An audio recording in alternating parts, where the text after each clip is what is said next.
The bitter wind whipped across Kora Nichols' face as she trudged through the snow, each step sinking into the white powder that had blanketed Montana territory overnight.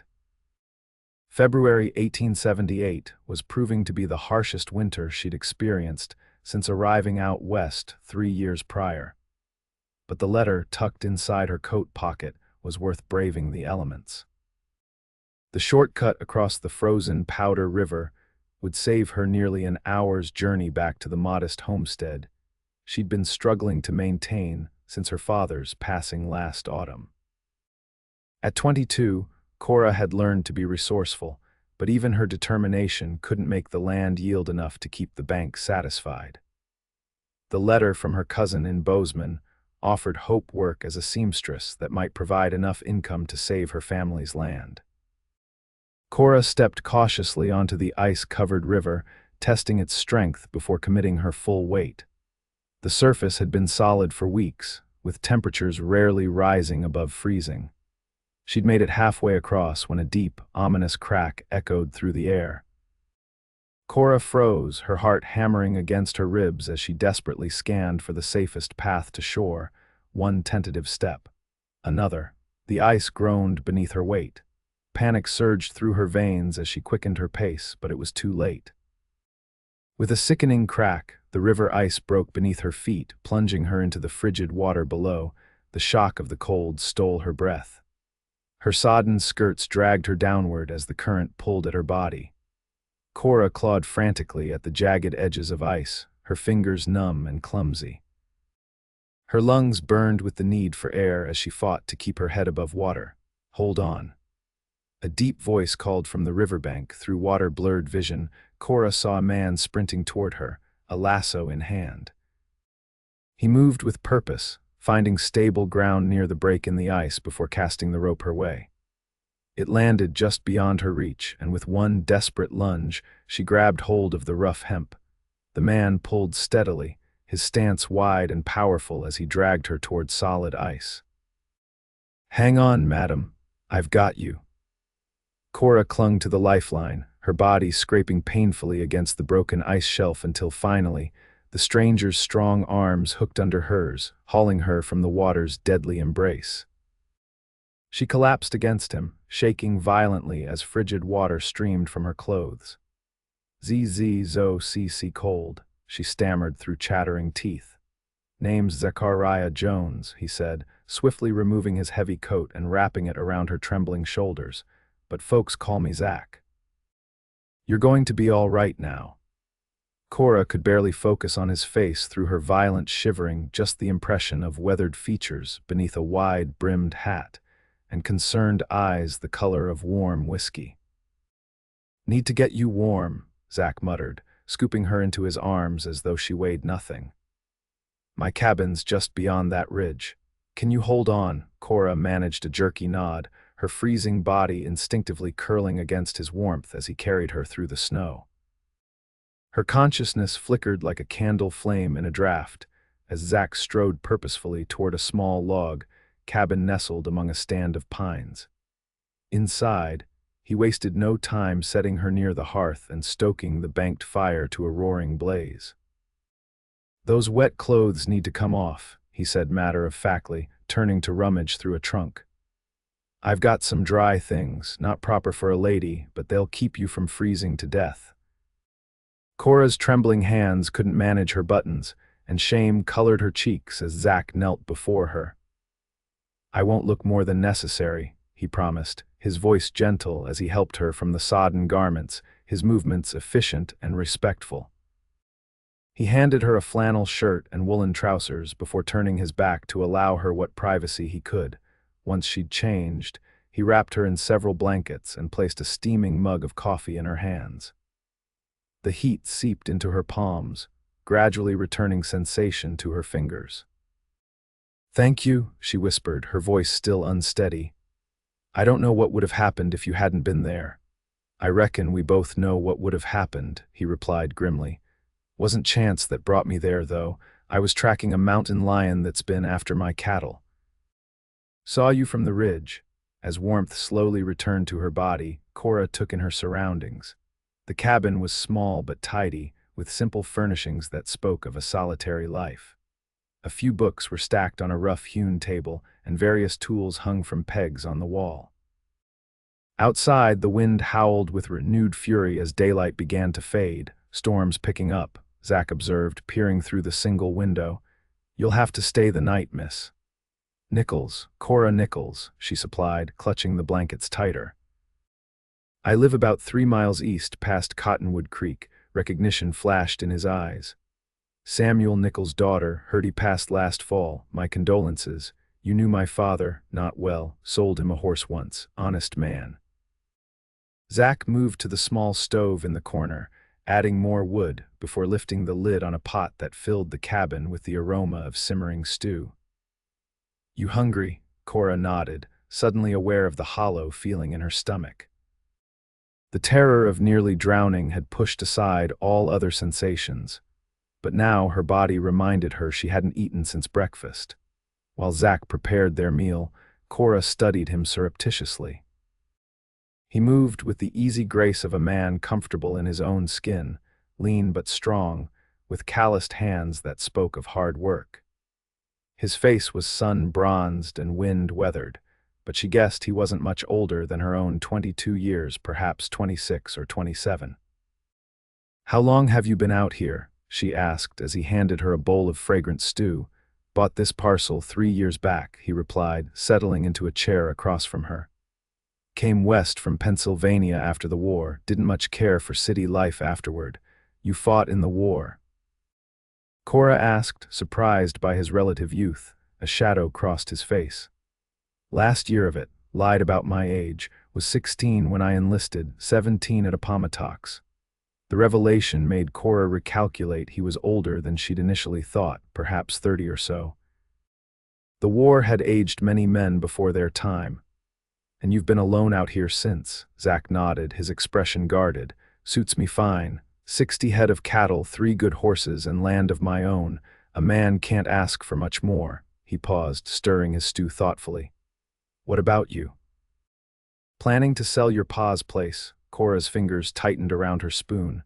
"No, at least not if I can help it. The bank's been patient, but I need to make the next payment by spring." "Tough country for a woman alone," Zach observed, though there was no judgment in his tone. "I'm tougher than I look," she countered, meeting his gaze directly.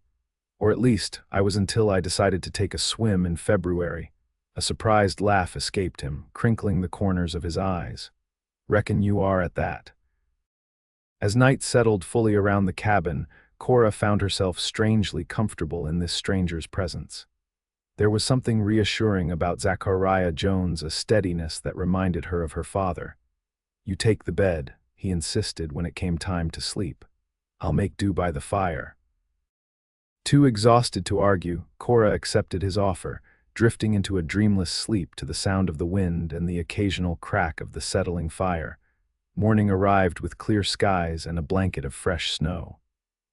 Kora's clothes had been laid out near the stove, now dry if somewhat stiff. She changed quickly while Zach fetched water from outside, grateful for the brief privacy. Over a breakfast of cornbread and coffee, Zach offered to escort her home. "Need to check my north pasture anyway," he explained, though Kora suspected it was simply his way of ensuring her safety. The journey back to her homestead took longer than usual due to the deep snow, but Kora found herself enjoying Zach's company. He wasn't a talkative man, but when he did speak, his observations were thoughtful and occasionally laced with dry humor. As they crested the final hill, her modest cabin came into view, smoke rising from the chimney. "Someone's there," Zach said, his hand moving instinctively to the rifle slung across his back. Alarm shot through Kora until she recognized the horse tethered outside. "It's all right." "That's Jacob Thornton's mare. He's our neighbor to the south." Relief visibly washed over Zach's features, though he remained alert as they approached. Jacob burst from the cabin before they reached it, his weathered face lined with worry. "Kora, thank the Lord." The older man rushed toward them, stopping short when he noticed Zach. "Jones," he acknowledged with a curt nod. "Thornton." The tension between the men was palpable, but Jacob quickly returned his attention to Kora. "Been worried sick about you, girl. When you didn't come home last night, I feared the worst. Mr. Jones saved my life," Kora explained, relating the events of the previous day. "The ice broke beneath me on the river crossing." Jacob's expression softened slightly as he glanced at Zach. "Then I owe you my gratitude. Kora's like family." "Anyone would have done the same," Zach replied stiffly. After ensuring Kora was truly unharmed, Jacob reluctantly took his leave, but not before casting a warning glance at Zach.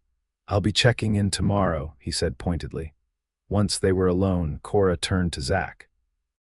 "Thank you again for everything." He shifted uncomfortably, adjusting his hat. "No need for thanks, just glad you're safe." He hesitated, looking toward her barn where weather-worn boards had come loose. "Your place needs some work before spring. Those roof beams won't hold another heavy snow." Kora sighed, following his gaze. "I know, it's on a very long list of repairs." "I could help," he offered unexpectedly. "I'm good with my hands." Their eyes met, and something unspoken passed between them.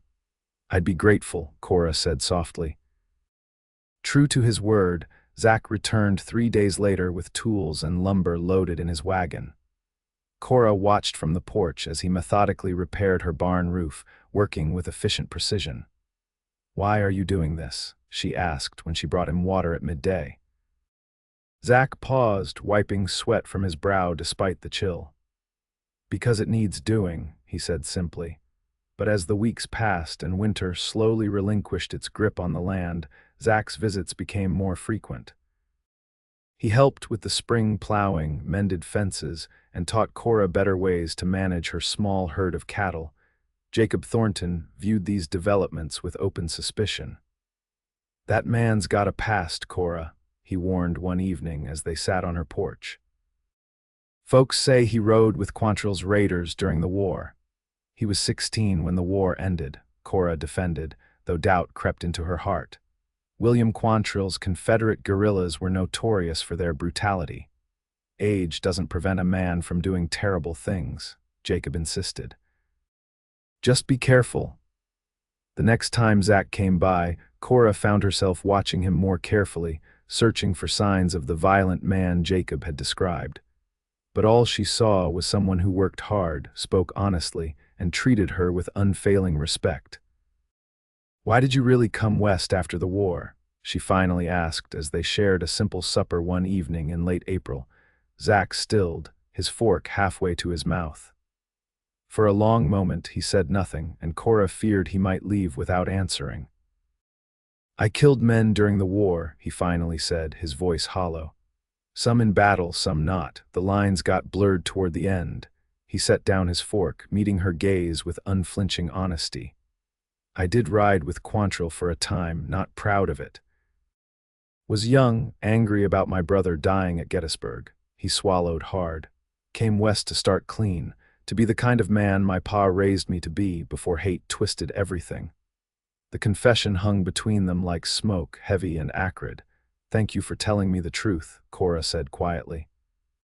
"Figured you'd heard the rumors." Thornton made sure of that. Zach pushed back from the table. "I understand if you want me to stay clear of your property from now on." "I don't judge you for what you did in war," Kora said, surprising herself with the certainty in her voice. "We've all done things we regret." A weight seemed to lift from Zach's shoulders, though caution remained in his eyes. "You're a rare sort, Kora Nichols." As spring flourished into early summer, so did their friendship. Kora found herself looking forward to Zach's visits, her heart quickening at the sight of him riding across her fields. For his part, Zach began bringing small gifts, a book of poetry he thought she might enjoy, wildflower seeds for her garden, a new handle for her favorite cooking pot. On a warm evening in June, they sat on her porch watching fireflies dance above the meadow grass. The comfortable silence between them had become as natural as breathing. "I got a letter from the bank today," Kora said, breaking the quiet. "They've agreed to extend my loan. The farm is safe, at least for another year." "That's good news," Zach replied, genuine pleasure warming his voice. "You've worked hard for it. I couldn't have done it without your help." Zach shook his head. You'd have found a way. You're stronger than you know, Kora. Something in the way he said her name made her pulse flutter. She turned to find him watching her, his eyes reflecting the golden sunset. For a breathless moment, Kora thought he might lean closer, but instead he abruptly stood. Getting late. I should head back before dark. Disappointment washed through her, though she hid it with a smile. Of course, thank you for coming by. As summer progressed, an unspoken tension began to build between them. Kora caught Zach watching her when he thought she wasn't looking, his expression a mixture of longing and restraint. For her part, she found increasingly flimsy reasons to seek his company. Town's having a 4th of July celebration, she mentioned casually one afternoon as they repaired her chicken coop. Will you be going? Zach concentrated on hammering a nail, avoiding her eyes. Not much for crowds. Oh. Kora tried to mask her disappointment. I understand, but I could escort you, he added quickly, if you'd like the company. The Independence Day celebration transformed the small town of Willow Creek into a riot of color and activity.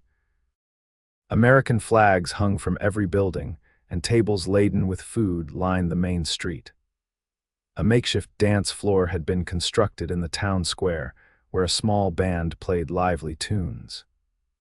Kora wore her best dress for the occasion, a pale blue cotton with delicate white embroidery along the collar and cuffs.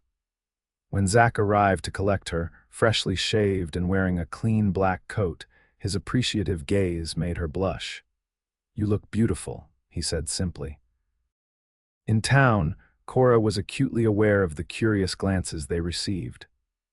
Zach Jones kept to himself so thoroughly that seeing him at a social gathering and with Samuel Nichols' daughter, no less set tongues wagging. People are staring, Kora murmured as they walked past Mrs. Holbrook's pie table. Let them, Zach replied, though she noticed how he tensed under the scrutiny. The tension eased as the day progressed. They sampled various dishes, applauded the children's recitation of the Declaration of Independence, and Zach even surprised her by winning a shooting contest, presenting her with the prize, a small silver brooch shaped like a star. As evening fell and lanterns illuminated the dance floor, the band struck up a waltz. Kora watched the couples swirling across the wooden platform, a wistful smile on her face. Would you care to dance? Zach asked unexpectedly, offering his hand. Surprise and pleasure coursed through her. I didn't think you danced. A rare, full smile transformed his serious face. There's a lot you don't know about me yet, Kora Nichols. His hand at her waist was firm but gentle as he led her through the steps with unexpected grace. Where did you learn to dance like this? She asked, breathless not from exertion but from his proximity. My mother insisted all her boys learn, said it was a civilized skill. His expression softened with the memory. She'd have liked you. The simple statement, with all it implied about his thoughts toward her, made Kora's heart skip. I think I would have liked her too.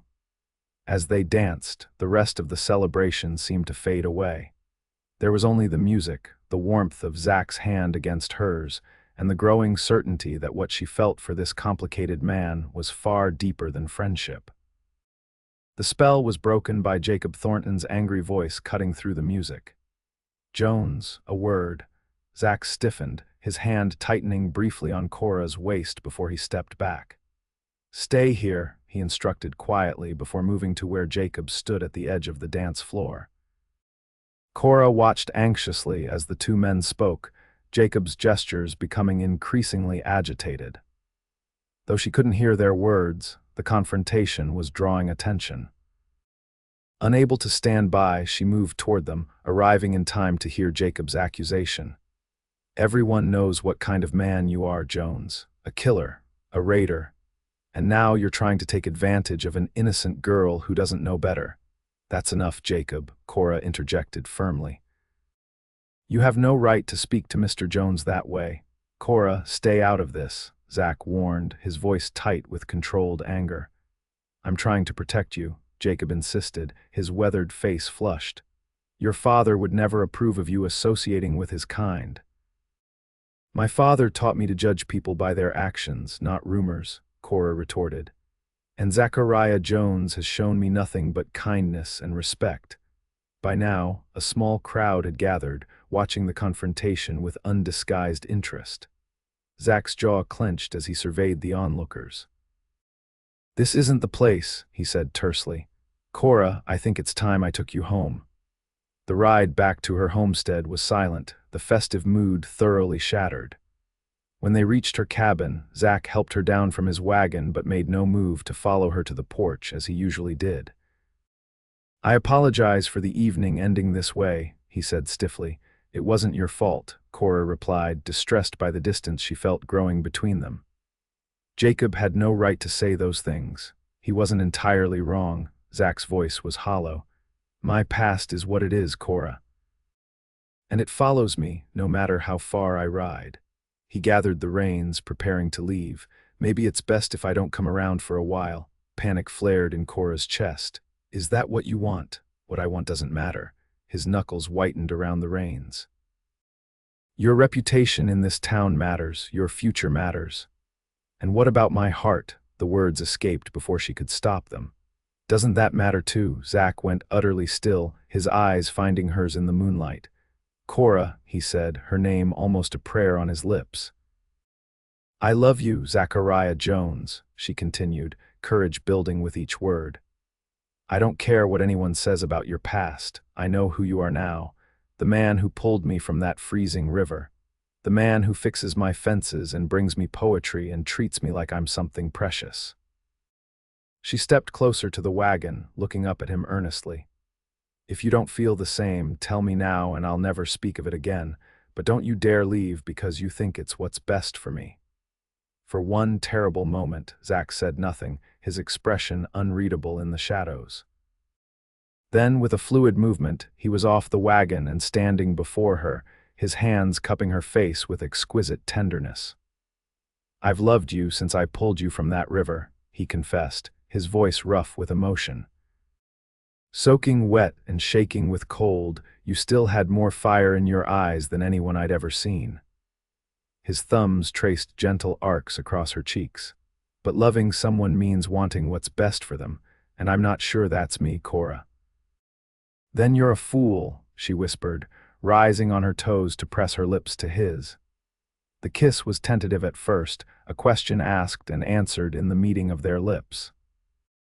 Then, as Zach's arms encircled her waist, drawing her closer, it deepened into something that made Kora's knees weaken and her heart race. When they finally parted, both breathless, Zach rested his forehead against hers. "This won't be easy," he warned. "There are those who will never accept me." "Then they'll never truly know you," Kora replied simply, "and that's their loss." The weeks that followed weren't without challenges. True to Zach's prediction, there were those in town who disapproved of their courtship. Mrs. Holbrook refused to sell Kora fabric for a new dress, and Reverend Phillips made pointed comments about the company one keeps during his Sunday sermon. But for every person who turned away, there were others who offered support. The blacksmith's wife invited them both to dinner. The shopkeeper, Mr. Grady, defended Zach when others spoke ill of him, citing how Jones had helped search for Grady's lost child the previous winter. Jacob Thornton remained coldly distant until an early autumn day when rustlers targeted both his and Zach's herds. The two men were forced to work together to recover their cattle, and in the shared danger of tracking armed thieves, a grudging respect began to form. "He's still not good enough for you," Jacob grumbled to Kora afterward, "but I reckon he's a better man than I gave him credit for." Coming from Jacob, it was high praise indeed. As harvest time approached, Zach began spending more nights at Kora's cabin than his own, though propriety was maintained with him sleeping on a pallet by the hearth. They worked side by side bringing in her crops, planning for the winter ahead, and in quiet moments dreaming of a future together. On a crisp October evening, as they sat on her porch watching the sunset paint the sky in brilliant oranges and pinks, Zach took her hand in his. "I've been thinking," he began, his voice unusually hesitant. "My land adjoins yours to the west. Combined, they'd make a fine ranch." He paused, his fingers tightening around hers, but I don't much like the idea of being neighbors. Kora's heart stuttered. What are you saying, Zach? He turned to face her fully, his expression more open and vulnerable than she'd ever seen it. I'm saying I want to wake up beside you every morning. I want to build a life with you, Kora Nichols. He reached into his pocket and withdrew a simple gold band. If you'll have me, I want to make you my wife. Tears blurred Kora's vision as joy burst within her chest. Yes, she whispered, then louder. Yes, they were married on the first snowfall of winter, 8 months to the day after Zach had pulled Kora from the frozen river. The ceremony was small, held in her cabin with only a handful of witnesses, including a surprisingly emotional Jacob Thornton. Reverend Phillips had initially refused to perform the ceremony, but relented after several prominent town families, including the Gradys, threatened to withdraw their support for the new church roof. As Kora and Zach exchanged vows before the hearth where he had once nursed her back from the brink of death, she couldn't help but marvel at how life's paths twisted and turned like the river that had nearly claimed her. I now pronounce you man and wife, the Reverend concluded, his tone suggesting he still had reservations but was committed to his duty. Zach's kiss was gentle but held the promise of all that was to come a lifetime together, building something neither had dared to dream possible. Later that night, as they lay entwined in what was now their bed, Kora traced the scars on Zach's chest, physical reminders of the battles he'd fought, both in war and in the years that followed. Do you ever think about how different things would be if you hadn't been tracking that mountain lion that day? She asked softly. Zach's fingers combed through her loose hair, spreading it across the pillow. I wasn't tracking a lion, he admitted, a smile in his voice. Kora raised herself on one elbow, looking down at him in confusion. But you said I lied, he confessed, tucking a strand of hair behind her ear. Truth is, I'd seen you before, in town, at church. I thought you were the most beautiful woman I'd ever laid eyes on. His expression grew sheepish. I'd been riding by your property for weeks, working up the courage to introduce myself. That day, I saw you heading toward the river and followed, thinking maybe I'd finally find the nerve to speak to you. Astonishment rendered Kora momentarily speechless. You mean to tell me, she finally managed, that you were essentially trailing me through the woods like some lovesick boy? Sounds bad when you put it that way, Zach winced. But when I saw the ice break, his voice caught. In that moment, nothing mattered except getting to you. Kora's heart swelled with renewed love for this complex man, who had hidden his tender heart beneath a carefully constructed armor of solitude. Well, Mr. Jones, she said, leaning down to press a kiss to his lips, I'm very glad you were there to pull me out, even if your methods of courtship were rather unorthodox. His laughter warmed her to her soul, and as snow fell softly outside their window, Kora knew with absolute certainty that the river's ice breaking beneath her feet had been the first step on a path leading exactly where she was meant to be, in the arms of the man who had dragged her out shaking and cold, and in doing so, had rescued not only her life but her heart. Spring arrived early the following year, bringing with it the news that their family would grow by one come autumn. As Kora placed Zach's hand on her still flat stomach, the wonder in his eyes confirmed what she already knew, that sometimes life's most treacherous moments could lead to its greatest joys, if only you were brave enough to take that first step onto uncertain ice.